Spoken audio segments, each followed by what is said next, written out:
Hey guys, and welcome back to the crazy life of Cathy Potter.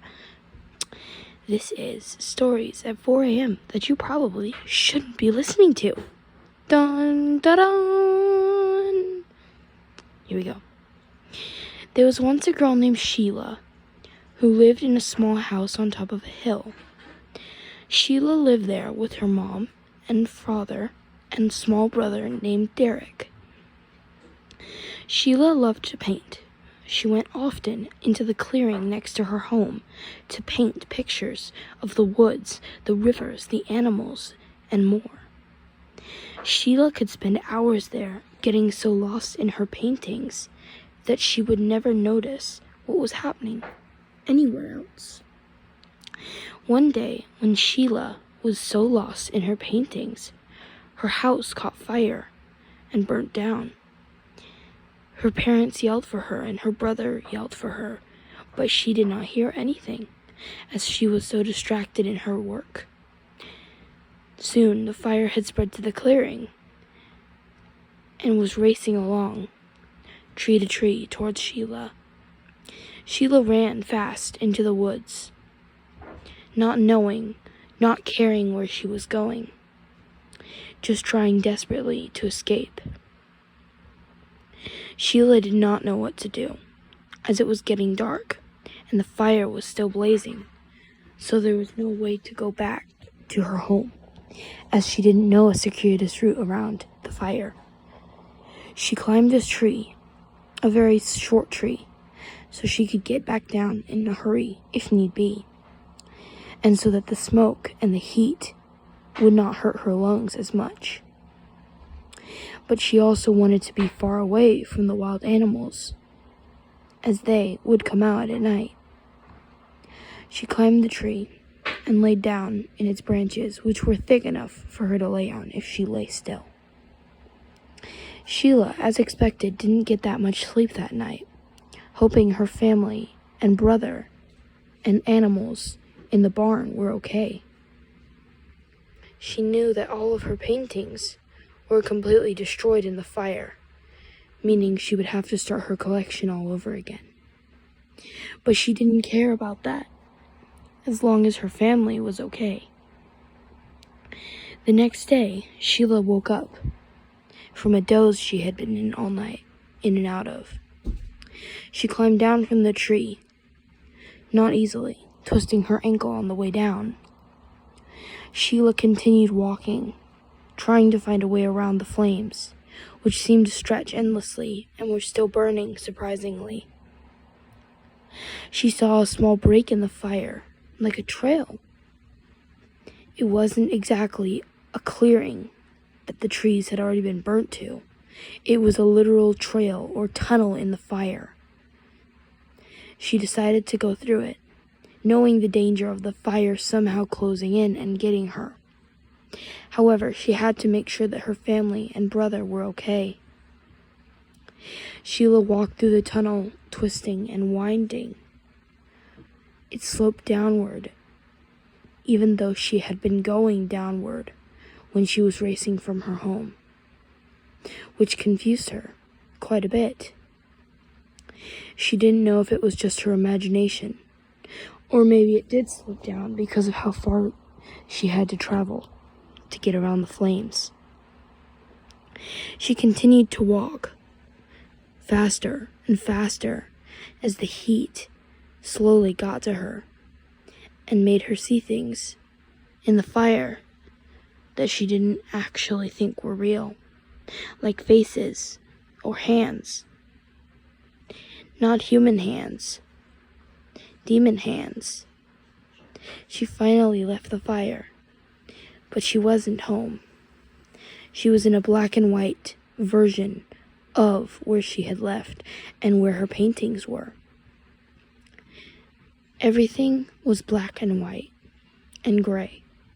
There was no color. Sheila saw a tall person standing.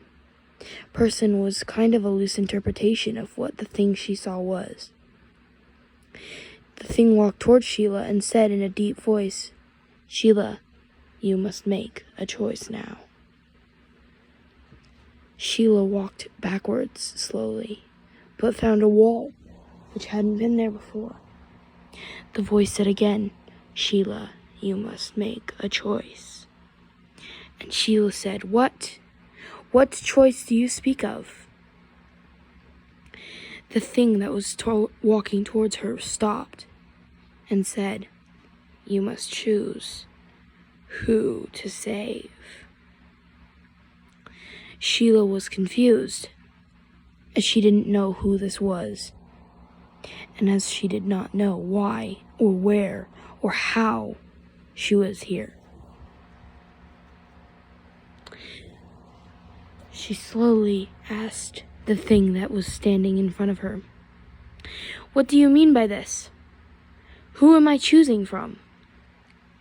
The creature replied, "You must choose your family, which are currently trying to run from the fires, or you must choose the forest and all other places in it, which help continue nature and animal preserves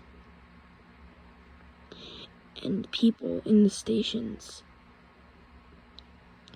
Sheila said, without hesitation, "I choose my family, of course." The creature clicked their fingers and disappeared in a puff of smoke, and Sheila fainted.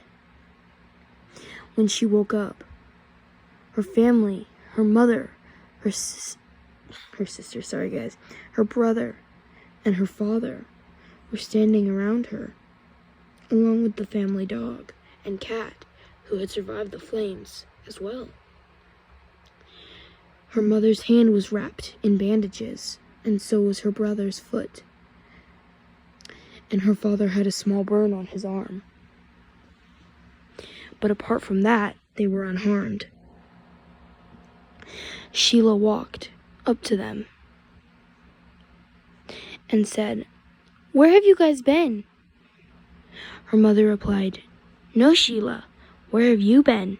We've been looking for you everywhere." And Sheila said, "I don't know. I ran from the flames because I didn't know where to go." Her brother said, "I'm so happy you're back, Sheila." Her family's house was completely burned down, along with most of her paintings. But there was one painting that remained untouched in the fire. It was in the place where her bedroom once was, and it was a picture of a burning forest, which she knew she had not painted.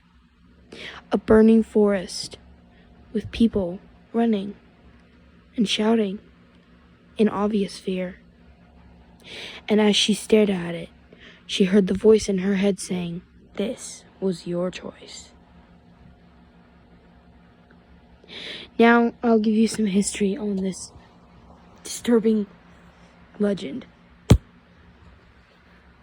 So, apparently, this is about a girl whose house burnt down in the middle of the woods in the 18th century.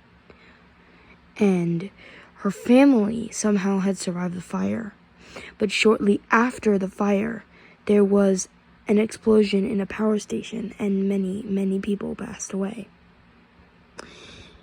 During this time, Sheila reported strange happenings. She never told what was going on, but she reported that there were very strange things happening to her when she had run for her life from the fires. And that brings us to the end of Stories at 4 a.m. that you probably shouldn't be listening to with Cathy Potter. Dun, dun, dun! Bye, guys.